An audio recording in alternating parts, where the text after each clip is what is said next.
Bars Live. I'm your host, Maurice Brooks, checking out from the always beautiful, sunny, yet chilly San Francisco, California. Today, I got two guests that I'm really excited for everyone to get to know and talk to.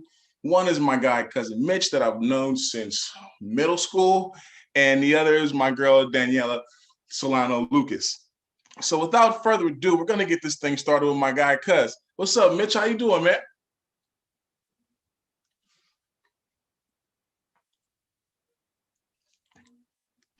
Hey, what's up, guys? What's up, There Mo? he is. Hey, whoa, now you can see me. Let me get behind my bar. What's up? What's up, my dude? Cousin? So, of course, welcome to Home Bars Live. Dope. Cool show, man. Really stoked about this. So I see you got a nice little setup behind you, and this is going to be a little bit different because unlike most of my guests, like you're a beer guy. So you got any cool bottles back there you want to show us? I do have a couple. I have a full fridge or beer fridge. Maybe I could bring you guys over so you can kind of see what I'm talking about here. But this is just my little what I have to sip on during the week. There's a little something here. So there's my beer fridge, minus the skateboard. And I think I'm going to just crack a Pilsner to start my day off. This one's from Hunters Point Brewing, also known as Speakeasy. So Hunters Point Brewing, they actually got bought out a few years back. It's a Black-owned brewery based out of Hunters Point. I do have some nice, limited members only bottles, I could say, of Modern Times beer as well. This is a barrel age. This one's actually a blend of a bunch of different stouts. So Beastmaster. Oh, it is barrel aged as well. But we have a whole bunch of different ones. Wizard blend. It's about all the stouts that they released all last year. So this is the 2020 blend of all of them mixed in this bottle. Special one for me. I probably won't open it until like maybe a couple years or something for now. Kind of just age it. This is my little cellar in a way as well. But buddy from Beer Shark gave me this last year right before he moved out. He's from Jersey. So I was fortunate to meet him when he moved out here to the city. He actually introduced me to a lot of craft beer, a lot of my beer knowledge that I know. And so shout out to Beer Shark. You could catch him on the ground. But let's start with this Pilsner, huh? Sounds good. Let's get cracking. But other than that, you might check out my shirt. It's also an inspiring brand. This is from Crowns and Hops, aka Dope and Dank. They are a Black-owned lifestyle craft beer brand from Inglewood, California, and they're going to be opening up. They're building their brewery as we speak right now, so they should be opening hopefully pretty soon. Word. But just an inspiring brand. Another lifestyle brand, I guess you could say. So I'm a founder of Hop Bay Area. So Bay Area craft beer, it's more of a community brand. We try to get more folks from the Bay Area, just normal folks, like people you won't normally see in the craft beer industry or in the craft beer like tap rooms or anything like that. So just to introduce them to the craft and support their local breweries as well, like around the wherever they're close to, like in the Bay Area. So I try to promote a lot of Bay Area craft beer and just trying to diversitize the craft in a way as well. Bring more Black and brown folks, in the rooms and try the beer, So Definitely. cheers, you guys. So what was your idea behind that? Was that being in the room and realizing that there was a certain demographic lacking? Was there that you just wanted to kind of see more like a level playing field? I would say when I first walked into a tap room, I didn't notice anybody of a brown color at all, like Latinos or anything. It seemed more like a white demographic to me. And when I was even ordering some beers at certain spots, like I felt rushed, or I felt like, like sometimes you just feel kind of dumb, like you don't know what you're going to order or what you really want. There's like, you get a little intimidated when you go into these breweries. You see their board and there's like, they might have 10 different beers, different style beers on there. You really don't know what they are. You just kind of, catch the fancy name gimmicks. And in a way, I feel like that kind of breaks the barrier. Just some of these names, these craft beer, the names of the beers. So it kind of, it's inviting in a way, but then it's still like, you don't really know what you're going to drink, or you don't really know what you're drinking here. Yeah. So I felt like just to kind of to lose that or kind of relax your what can I say? I guess your decision, or kind of relax your decision, or you could kind of talk to some I guess somebody else like that you're sitting next to kind of see, oh, like, what's that beer about? Or you could see other people's drinks. But they felt like, I mean, some people, they're not as open, I guess you could say, like, and I feel like a mixed culture brings more like openness, more, welcomeness to that brewery. And but interesting enough, the craft beer industry is really really welcoming, I guess you could say, where it's like, from being intimidated to like, you know what, like, here, how about you try this? And literally that, like, in certain spots, you could actually just taste little bits of the beers. Like they'll either do like 2-ounce pours, 4-ounce pours, or if you want to buy your little tasters as well, if you don't really want to go all in a beer. But I felt when I kind of transitioned myself from a craft beer drinker, I guess you could say, to a brand ambassador, was more so just the love for the beer and like that hype that I seen behind the beers. So my buddy, I'm not too sure if you know him. I don't think we went to school with him actually, Eleno. But he so my buddy Eleno and his friends Chris and like Jason, they're all like kind of craft beer, I guess you could say, like hop heads in a way. Yeah. So they invited me out back in, I want to say it was 2015. Oh no, 2016. And they invited me to try this beer, Pliny the Elder. Or no, Pliny the Younger at the time. So Pliny the Younger, it's only released 1 month out of the year, and that's in February. And they're from Russian River Brewing.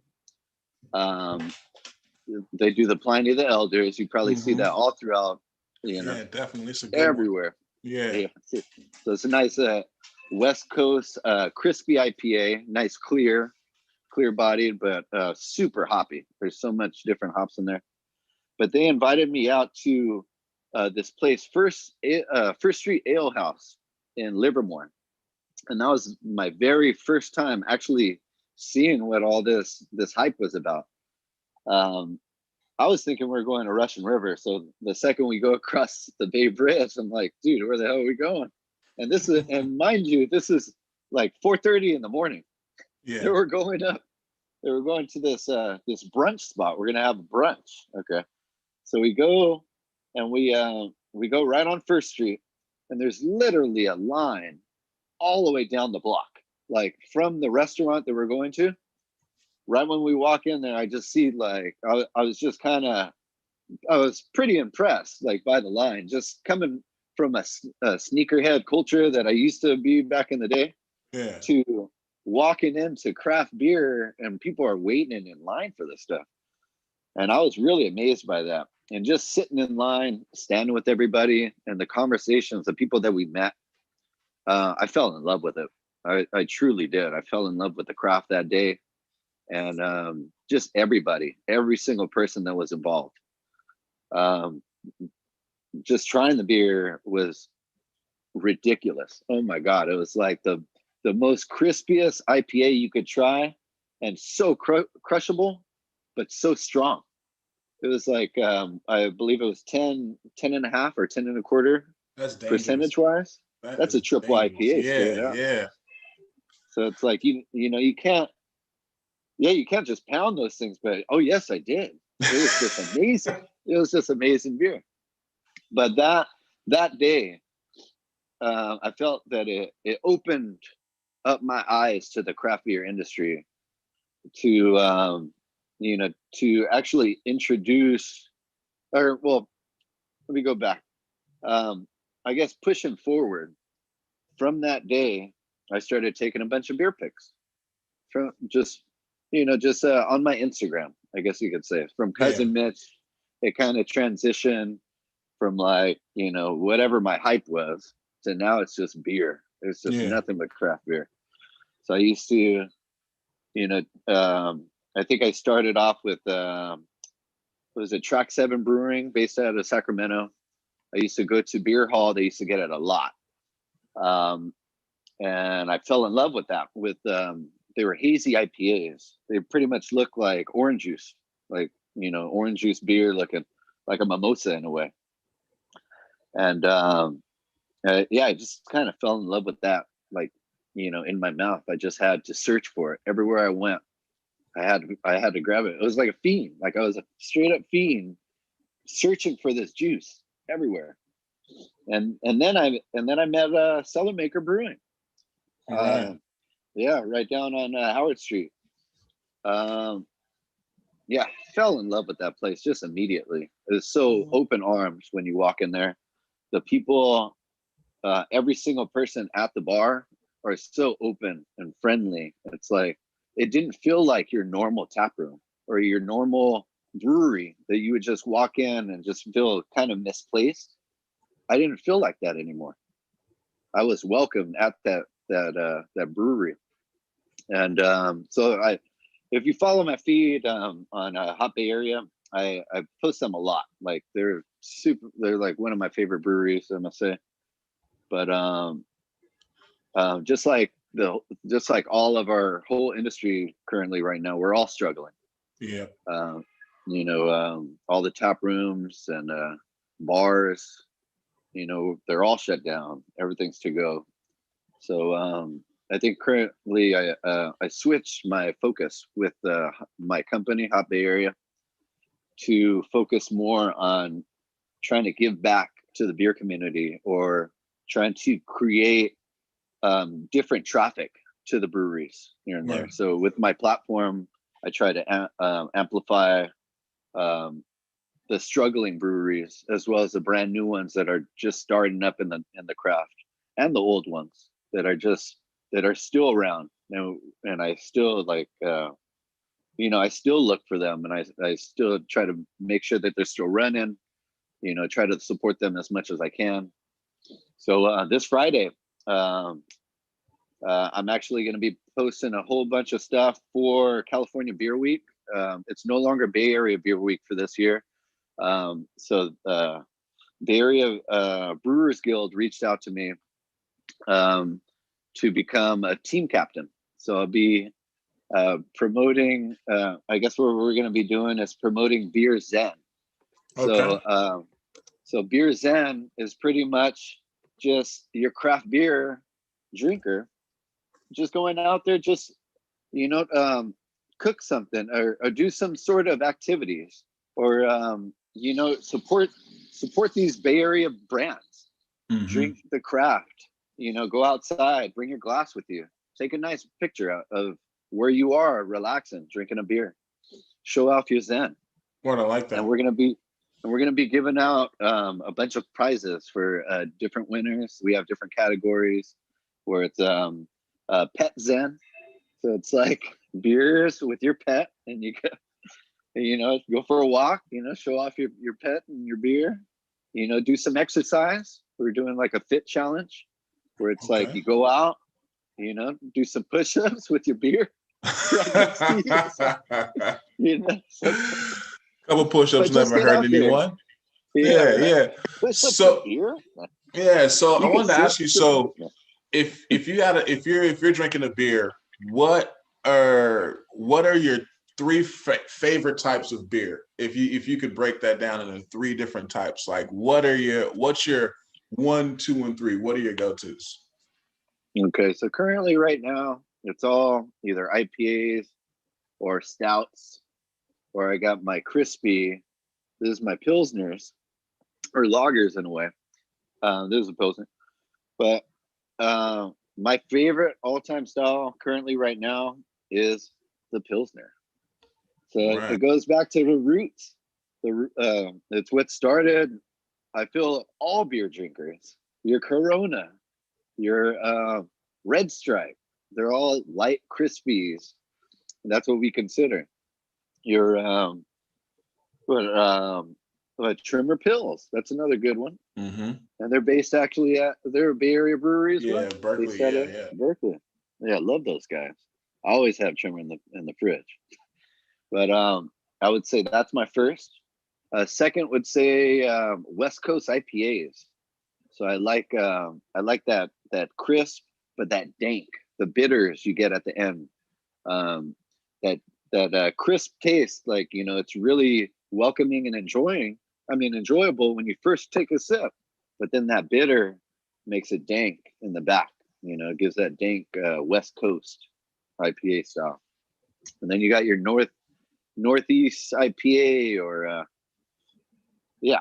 So the Northeast or New England style IPA. So that's with excessive yeast, with turns this beer literally orange or almost white, pale in a way. You get a lot of hops in there, a lot of dry finish. Not as dank, but it's more like you're probably gonna want a cold water after Northeast IPA. Because you'll definitely feel a little dehydrated. Word, But word. yeah. But those are my So three styles, and okay. but I do love my stouts as well. Stouts, my barrel aged stouts. I like. Yeah, I love all those different styles.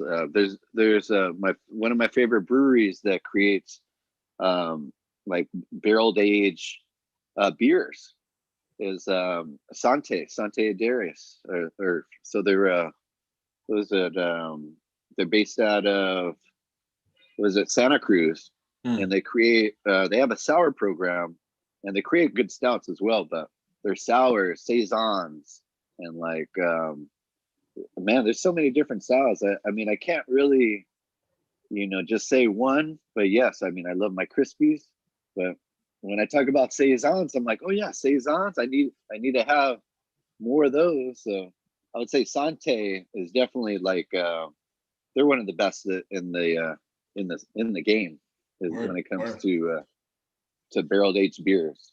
So you mentioned that back in the day, and we go back. You were a sneakerhead back in the day, and I'm pretty sure you still got some gems left over in the closet. So Oh, what were some of your favorite shoes back in the day, and what are some of the ones you're still holding on to?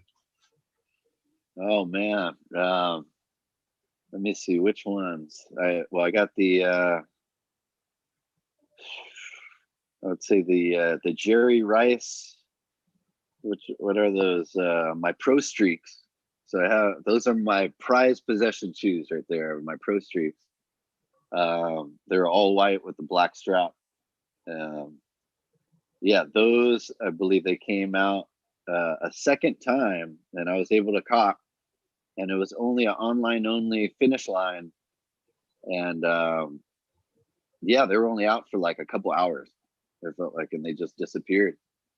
I also have a couple of Jordan 11s, like which one? The Concords I have, Yeah. and those are fucked up. Those are gone. Dude. Those are so gone. They're like brown looking. They were white. Um, yeah, I used to collect LeBrons a lot. So I have like I'm still trying to get rid of them, but but I have a whole bunch of LeBrons. Yeah, I would say my J game has definitely fell off. Probably the most priciest shoes that I have that is probably still worth a lot of money are my Dunks. I have a pair of Dirty Pigeon Dunks. They're gray and purple, and I got those from Huff.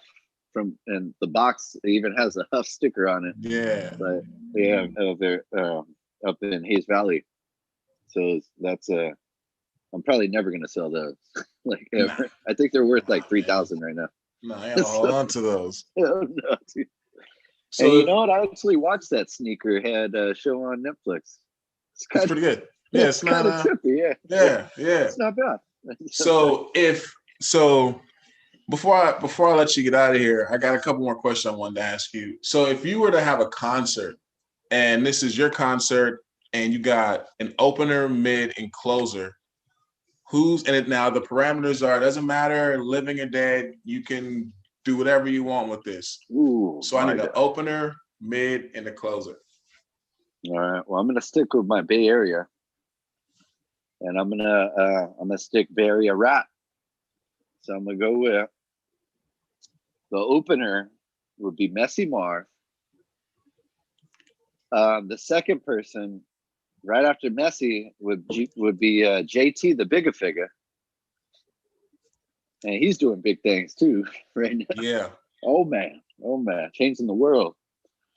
And I would say Larry June would be the headliner. He's my favorite rapper right now. He's putting Frisco on the map. He's from the Bayview, and dude, that's what's up. Those are my three. Those are my three. And hopefully one day I could throw a concert one day. Hot Bay Presents, you know. So that'll be dope. So before I let you get out of here on this first little half, we'll bring you back on a wrap up. I wanted to ask if you could design any pair of shoes, what pair of shoes would you want to pick as your base model? And secondly, let everyone know where they can find you at on Instagram and the Hot Bay area and all that. So if I had to pick a shoe that I could recreate, would probably be the Jordan 16s. Those are one of my favorite ones. I still have a pair of those too. The black ones with the strap, Batman looking. They're like the Batman, the Dark Knight looking shoes, right? Yeah. But those would be the ones, the Jordan 16s for sure. A little patent leather on the tips. Probably change that up. A little black. But, oh yeah, like that. Anywho, well, right on, you guys. I'm Hot Bay Area. You can catch me at hotbayarea.com, as well as on Instagram, Hot Bay Area, at Hot Bay Area, and Facebook as well, Hot Bay. So I'm out here, you know. I'm just if you catch me around, you can check out my stories. I post more stories than I do posts, I guess you could say. Because I just like people, you know, keeping people a little intrigued and seeing what's next. You know, just follow the stories. Word, you know? Word. And I just started TikTok, so I'm gonna be doing that one. I'm gonna be doing that. But yeah, just getting there, you know, putting the name out there, and you know, you could catch us. We just got done with a collaboration with Hella Coastal. It was a Bay Connected, so we're gonna be coming out with a couple different drops this year with Hella Coastal as Bay Connected. So do keep a lookout for that. It'll be coming up pretty soon. Word. Well, stick around, brother, and we'll be bringing you back on the back end of this to do a little bit of a wrap up. So I appreciate you and everything else, but folk, we're gonna be moving on. And my next guest coming in, we actually met in Puerto Rico in the sand, and we didn't know anyone there. And she was my first friend in Puerto Rico, and that is no other than Daniella Solano Lucas. Love, how are you? I haven't seen your face. This is great. I'm seeing your face like on camera. This is like live. What up, girl? What's going on? How are you? I'm good, and yourself? I'm doing all right. Spent the morning running around New York. That's a great part about New York. Nothing is anywhere and it's everywhere. So if you like are running small errands or working on like building out kits for bartenders or cool surprises that I might be dropping this week, you got to go to like 3 stores and expect to be in like a casual 3 hours of traffic. But it's worth it, and I love living here. So Awesome. So the show is Home Bars Live, and you seem to already kind of be set up in like your magic space. So I don't even think we have to go too far. But do you have anything behind you, maybe that have any cool stories that you want to pull? I do. I prepped out some cool bottles that like really kind of spark joy for me. For those of you tuning in, I'm Daniella Solano. I'm a whiskey brand ambassador for Pernod Ricard, and also just kind of a whiskey nerd or spirits nerd altogether. And like Mo said, we actually met in Puerto Rico. Didn't know a single person there, was in a hammock, and I was like, hey, group text, we don't know each other, but someone meet me at the beach. And Mo was that first person and most memorable. And it's been almost 5 years now. So it's a trip I will never forget and could not be more thankful for the experience. So shout out to Don Q. Whoop. Rum cakes every year though. Oh, so good. That it was like the highlight of my Christmas because I had moved. Lucky for me, I got to move twice in the middle of a pandemic. Super fun. But the cake made everything better. I was like, I hope it comes to the right address, and it did. I mean, can we just for a hot second just talk about how soft that cake was? Like how does it stay that moist? Like what? I tried twice to recreate it, and either I'm not putting in enough butter or not enough rum, or it's just not meant to be, and I should just be thankful that I get it once a year. Yeah, it's magic. All right, so I've got some cool bottles. You guys are joining me live from my home bar in Brooklyn, New York. I love books. I love booze. I don't just fall like whiskey just isn't one of my passions. It's my entire life. But I'll always have a soft spot in my heart for agave. But I pulled some of my favorite bottles, bottles that really spoke to me, but also have a lot of emotional connection to. So I'll start with my personal favorite. I have not opened this yet. It will stay sealed probably forever. This is Redbreast 21. And to work with and alongside the amazing creators at IDL, learning about this whiskey, learning about the history of Irish whiskey, really kind of blew my mind because you always just hear about like the creators and like a little bit of the story, but when you dive into the history and why it was such an iconic style and how it influenced American whiskey is completely mind-blowing. I don't know if a lot of people realize, but Irish whiskey was huge. It was a Victorian enterprise to where Scotch was a little more kind of bare bones in a sense, as they were going through a prohibition. Ireland was really just starting to create beautiful single pot still Irish whiskey that was aged specifically in sherry or other fortified wine barrels. But what a lot of people don't know is it's the women who kept this industry going. And if you want to dive into more of the history of women and whiskey and learn more than the little bits and pieces that we do know, I highly recommend checking out Fred Minnick's book, Women in Whiskey. It's a great read. And it's also an amazing and aspirational journey to learn about, we think about women in the industry. I remember, I started bartending in 2017. You didn't often see women behind bars. Either they were the cocktail waitresses. It's it can still be a very male-dominated industry. And also, being in the industry or being an ambassador, you see like a very cookie-cutter image. And as you notice, I am not a brand ambassador that you typically see, especially to work on premium spirits.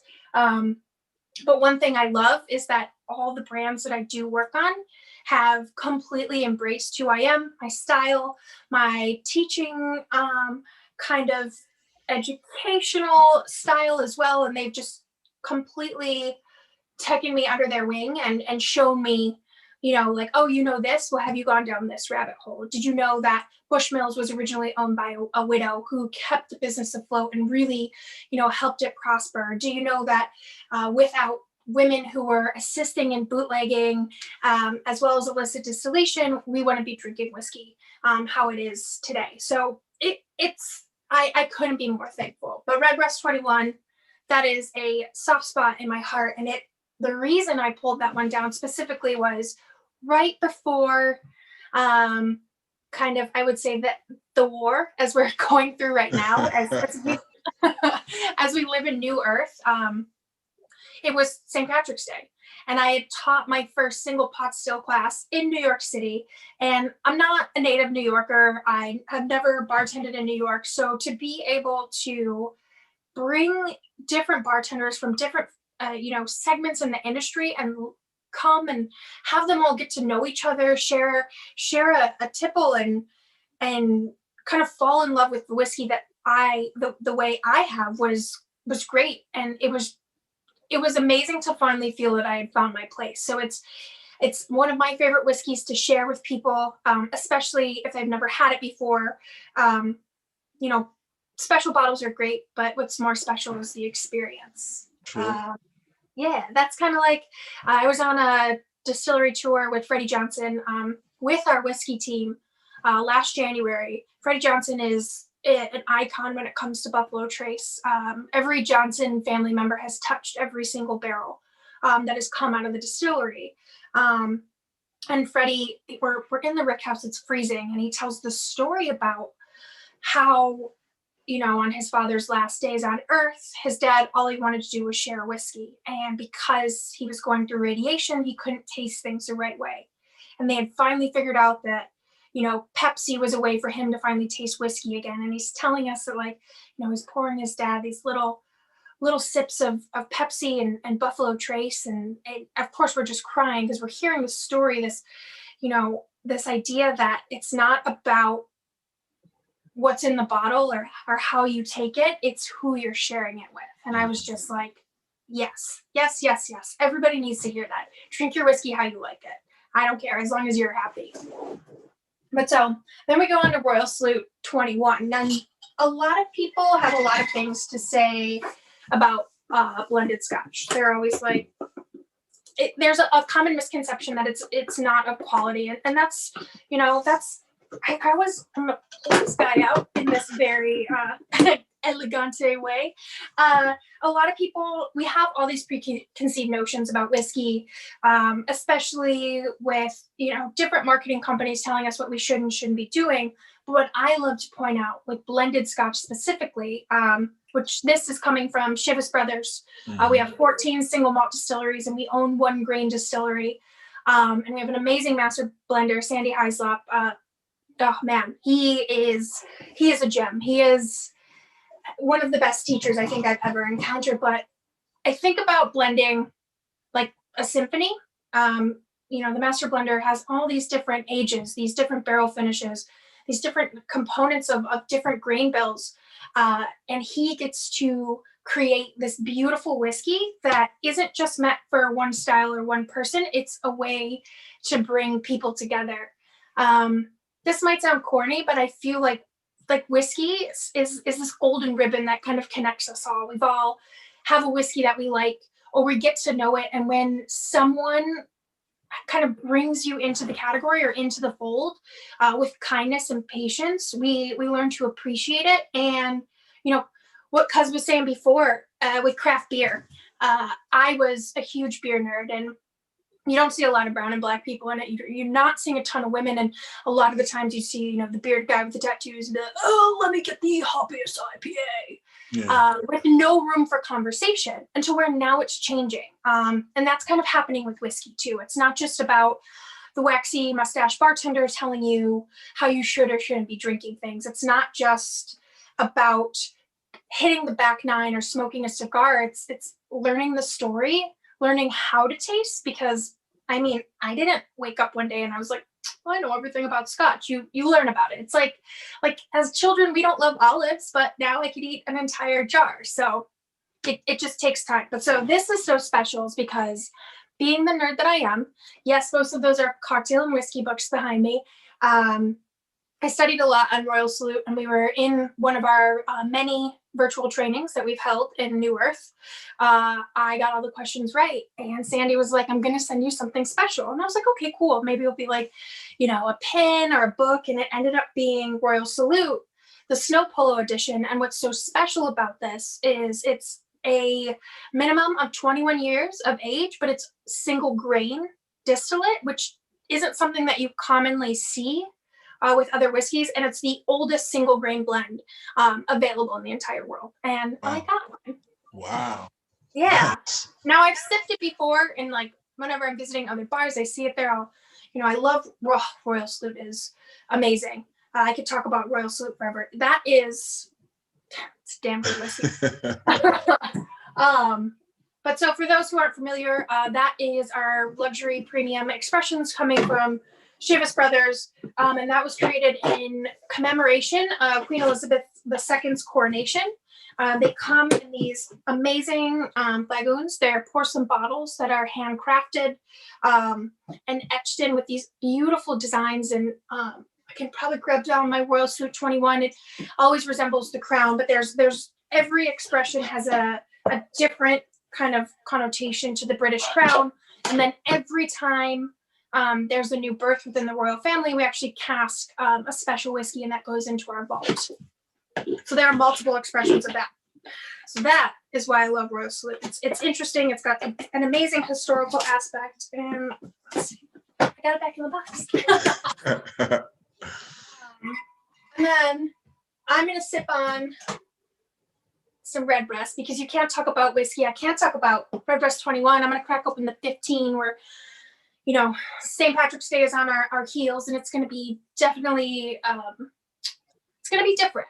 But I felt as though, most importantly, to bring out the Redbreast, because California is one of the state that consumes almost most of the Irish whiskey in the country. You guys actually beat out Boston, which is wild. Yeah, we won something. We won something this year, because I don't think we're going to win much of anything else. I feel like we're winning a little bit right now. We're connecting, we're talking, we've got some viewers on, we're going to sip some delicious whiskey. I know it's noon there for you. Well, noon 30, it's 3:30. So this is, I have to know my juice. So, but lastly, I want to talk about Glenlivet. So, Glenlivet went through this amazing kind of resurgence in the last 2 years. We completely changed the style of our bottles. We went away from the dark green glass with the cream label. We wanted to stand out and be bright and explosive, but also create some transparency for our consumers, our bartenders, our buyers. And I remember when I started to see the new bottles, I was like, what is this? The double wood, or, anything that was going on there. I was like, is this new? It's different. And now it's my job to go around and tell people, like, no, I promise, same juice. I bring a green bottle with me to be like, let's side by side it. We're all good. But what we've done is now in the label, you're going to see it's bright, it's colorful. We're going to show you what's going on in the bottle. There's no mystery. But what we do tell you is we've got our age statement, and then on the bottom of the bottle, we talk about what's happening in our cask finishing. So maturation in Scotch is anything over 3 years. Anything under 3 is a finish. And that's something we love to push the boundaries with. We've got a non-age statement, Caribbean rum cask finish. We've got our cognac finish. We have a virgin French oak finish. You name it, we're trying, and we're doing some really cool stuff with it. But why the 14 is so special is I get to New York after going through 5 intense interviews via virtual. It was like the world was getting me prepped for this. I became a pro. They called me up and they're like, okay, you're moving to New York. And I was like, okay, I've lived in other places, Detroit, Cleveland, Portland, Denver, Colorado Springs, but there's no place in the world like New York City. It is one of the most interesting and terrifying places that I'm so excited to be here. But I get off the plane, I get my schedule for the week, and they're like, you're working New York Fashion Week. And I was like, me? are you sure? Like at that time, I've got some like great style, but it's very like bartender style, branded t-shirt, cool sweater, like tight pair of jeans with some Doc Martens. And I was like, I don't know how to do Fashion Week. And they ended up doing my hair and makeup, and I found an amazing black dress, and I got to go to runway shows. I got to bartend on rooftop bars. I was in Versace making cocktails, and that was my first week on the job. I was like, I don't think anything no other job will be able to top that, but like this juice, this whiskey, that will forever be burned in my brain. That's not a bad first week. No, not at all. It's been as you've been behind the bar, you work with brands, market managing and also brand ambassadoring. Like there's nothing that really prepares you for what you're about to jump in. Mm-hmm. There's no handbook. It's kind of like figure it out as you go. Try not to get stressed, but remember that it's not about reinventing the wheel. And my biggest thing is when I stepped into this role was I don't want to be just another brand ambassador going to the same 10 accounts or bars that everyone else is going to. I want to meet other people. I don't want to be in Manhattan. I want to be in Harlem. I want to be in the Bronx. I want to be in deep Brooklyn. I don't want to just sit in front of the people that I'm expected to sit into. I want to talk about why I love this whiskey and also teach and hear other people's feedback and learn their stories.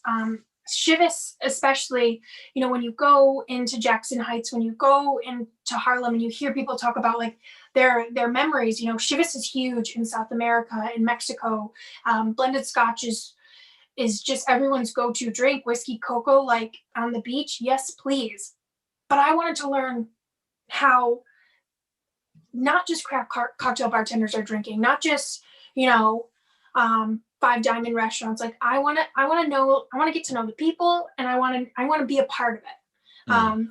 So, it's great to be able to like post about inclusiveness and diversity, and working on like, being an intersectional hospitality professional, meaning that you're going to cross segment in other directions with other people of different walks of life.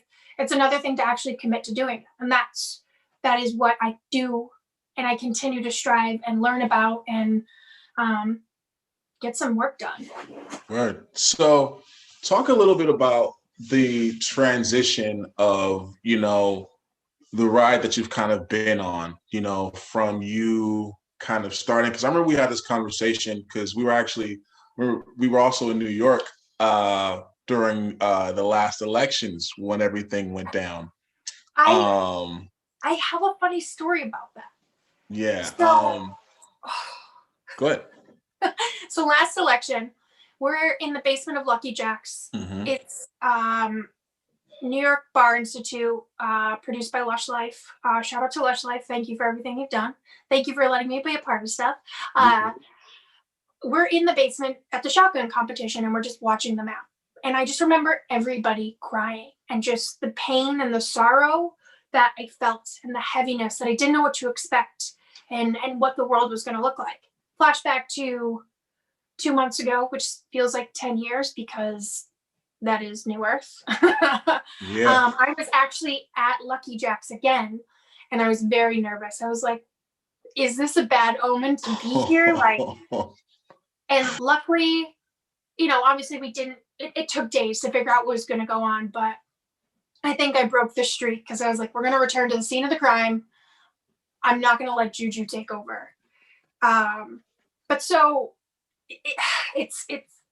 I can only hope that from here on out, everybody who says that they're going to do the work and change the way that our world is working actually does it. And that's only going to be done by white people and white passing people, like not to get political, but like that's the truth. Like we're the people benefiting from this situation. So it's time to dig in and not just be like, oh, I voted. Like, no, get involved and look at what's going around in you. Who's in the rooms that you're in?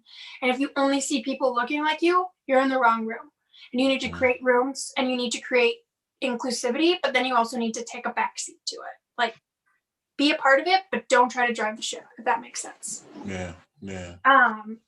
my world into being a brand ambassador is kind of different from everyone else. You know, most people who bartend in New York end up becoming brand ambassadors in New York. I'm from Detroit. I started bartending in dive bars, then fell in love with Italian wine and worked in casual fine dining, and a little bit in chain restaurants too, bounced around the country with different hotel groups. But because of how heavily tattooed I was, that always was a barrier for me from going into the next interview, going into those next conversations, or also, unfortunately, coming out of high school, I didn't have the opportunity to jump right into college. I got right behind the bar. I'm back in school now, so there's no wrong way to do it, but for a long time, companies wouldn't look at you if you didn't have that degree. That piece of paper validated your experience. So 15 years of hard work, doing a lot of continued education, different certifications, and getting to know the right people, I was finally able to kind of push my way in. I wasn't a famous bartender. I'm not the best bartender. And luckily, when I finally got in front of people, where they're like, oh, they thought that, she's got what we want. And here I am. So for anyone who's like, I don't know how to do this, I don't know what my next step is, like, reach out to Mo or I. Let's talk about how to kind of cause disruption in the scene, Yeah. how to shake it up. I mean, that's what I've been doing for 15 years. And finally, it paid off. It's crazy to think that, like, I remember when I asked you to do the show, like, I just goes back to my first memory was of us meeting, and kind of, I felt we were both in that weird gray area of, like, we weren't even sure why we were in Puerto Rico, let alone why we were in the game still, and now fast forward, and like, you've skyrocketed and have kind of taken off, and like, I've been able to accomplish some of the things I've been looking to do as well too. So next step, I want to ask you, what if you could start a distillery and you were able to produce your own whatever, I want to know, what spirit would it be? Do you have a name for your juice? And where would your distillery be located?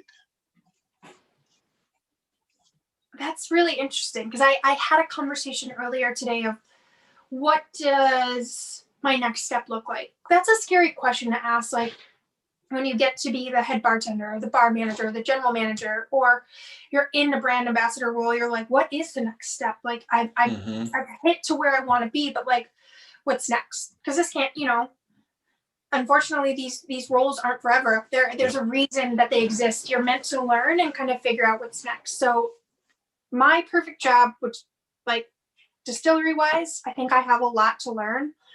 I would love to be able to go internship in Kentucky, and not just one distillery, but kind of, and obviously this is on, like, dream world, no rules.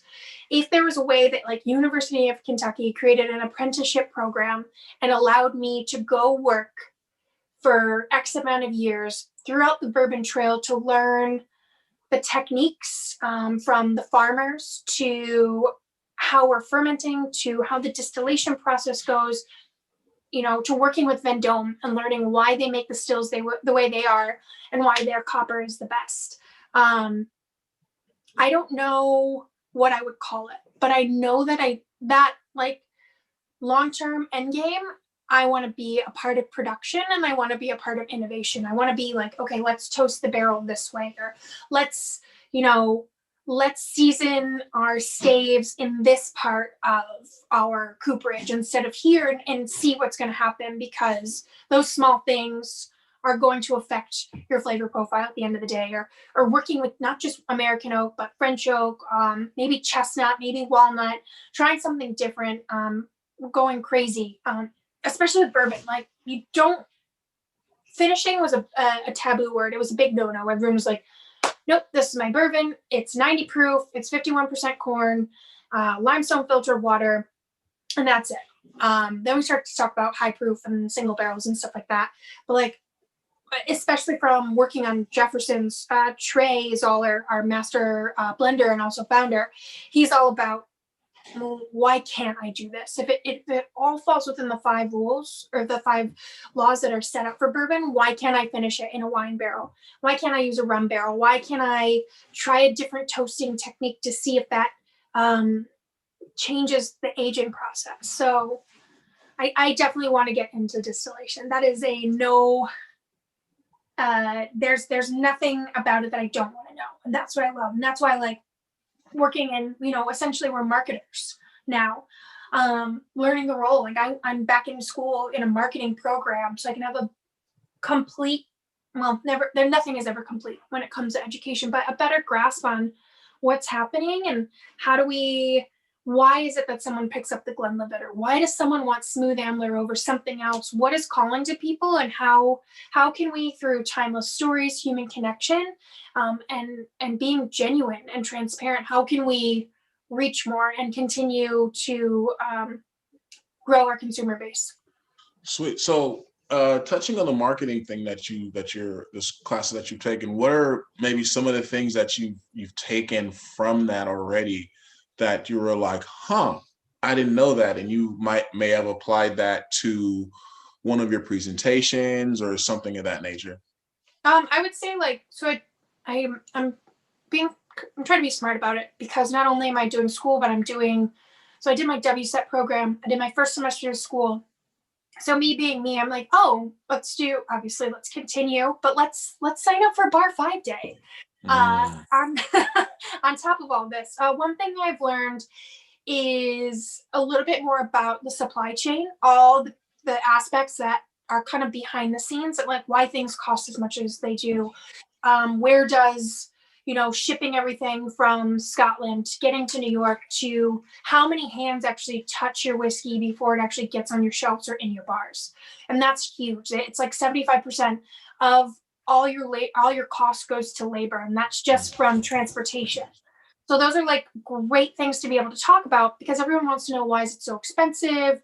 Or, is it just this expensive because it's single malt? And it's really great to be able to kind of, especially like a consumer who's interested, gently talk about all the things that go into getting your bottle to where it is. It's not just, okay, I put the whiskey in a barrel and the whiskey genie puts it on the shelf. Yeah. It's great to be able to talk about it in like layman's language or terms that help bridge the gap, like an empathy gap, you would say. Right. Okay. So before I bring Cuz back in and we do a little bit of a wrap up, I want to ask you the same question I asked him. So now you're building a concert and you get to have opener, mid, and closer. Now this can be living or dead, doesn't matter. You can even make a super group if you want. Whatever you want to do, it's up to you. Okay, so I actually saw like my favorite concert in the entire world. Like this already happened, but there was 5 people. So it was De La Soul, Public Enemy, Ice Cube, and LL Cool J. And this was an amazing concert. But I was like, okay, I've had my perfect concert. I think I can die happy. Not yet. But if it were my last day on earth, I'd be like, okay, I've done all these cool things.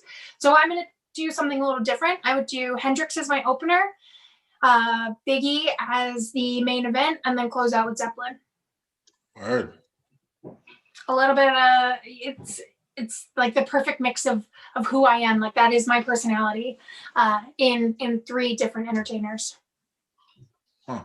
So Daniella, thank you so much. This has been great. I mean, this just to like have this, it's almost like we're in the same room, because I think this is the first time we haven't seen each other at least once in a year. I mean, like since 16, we've been able to kind of like keep it to where we've seen each other at least once a year. So yeah, no, that's this time, or this feels like 10 years ago, the last time I saw you, but we were in Kentucky. Yeah. So Thank you so much. Don't go anywhere. I'm gonna bring Mitch back in for a hot second. We're gonna do a little wrap up, and then I'll let you guys be free and wild like the children that you are. There he is. Hey. So I wanted to ask both of you guys a question. So with the craziness that we kind of saw take place at the Capitol, I guess not necessarily your reaction on that, but did you ever think that we would live in a world that within a year we had a pandemic that killed millions of people, and then we would have like the president try to like overthrow the government? Me personally, I mean, this is the only type of things that you see when you're playing like video games. Like this like For sure. this is like Air Force One down with Morgan Freeman as like the black president for the 70th time or something like that. Like this is not real life. But I just wanted to get your guys' thoughts. Mitch, I'll start with you. Honestly, I thought it was funny as fuck watching these fucking people. I'm like, what the fuck are these people doing? I didn't know we were gonna get like that. But with Donald Trump, you're kind of not surprised in a way as well. I mean, you see how evil the fucking guy has been. So yeah, kind of tough to say, man. Fuck, that's fucked up. Yeah. And I was also told not to talk about politics at all. True. But yeah. This is what I'm asking your thoughts about. Did you think we would ever see it? Not necessarily your political views. Yeah. I mean, you could go on my Facebook with that one. No, pretty much. I'm not surprised, bro. Like, honestly, I was not surprised the way that these fucking weirdos were, you know, it was like World War Z there. Like, that's what it looked like, straight up. Like, yeah, it was scary. It definitely, like, yeah, I felt pretty scared for those people inside there. Most definitely. Yeah. Daniella? I remember like going back to like being in New York together on election night, not believing it was real, figuring out if there was a way I could get my Mexican or my passport from Mexico because my grandfather was born in Guadalajara.